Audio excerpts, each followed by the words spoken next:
4 பேரை மன்னிச்சா நம்ம வாழ்க்கையில ஓஹோன்னு இருப்போமாங்க. பட் அந்த 4 பேர் யாரு? அவங்கள பத்தி சொல்லதான் இந்த வீடியோல நான் உங்களை சந்திக்க வந்திருக்கேன். நான் உங்களோட ஃபேவரட் டேரோ கார்ட் ரீடர். அந்த 4 பேர்ல அந்த 4வது கேரக்டர் ரொம்ப ரொம்ப முக்கியமானவங்க யாருன்னு பாத்திரலாம். பட் அதுக்கு முன்னாடி முதல்ல நீங்க மன்னிக்க வேண்டியது உங்களுடைய பெற்றோர்கள். தெரிந்தும் தெரியாமலும் நிறைய தவறுகள் பண்ணியிருப்பாங்க, நமக்கு அகேன்ஸ்டா மன்னிச்சு விட்டுருவோம். ஏன்னா அவங்க இல்லைன்னா நம்ம இன்னைக்கு இல்லை. சோ அவர்களுக்கு நன்றிகள்.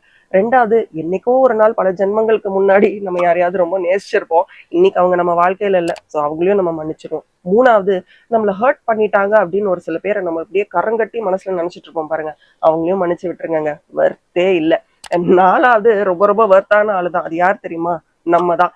எவ்வளவு தவறுகள் பண்ணியிருந்தாலும் அந்த வெர்ஷன் நம்மளோடது. நம்ம தான் அந்த தவறுகள் பண்ணோம். நம்மளை விட்டுட்டு மன்னிச்சிருவோம். See, forgiveness is release. மன்னிக்கும் போது we feel good, we feel better.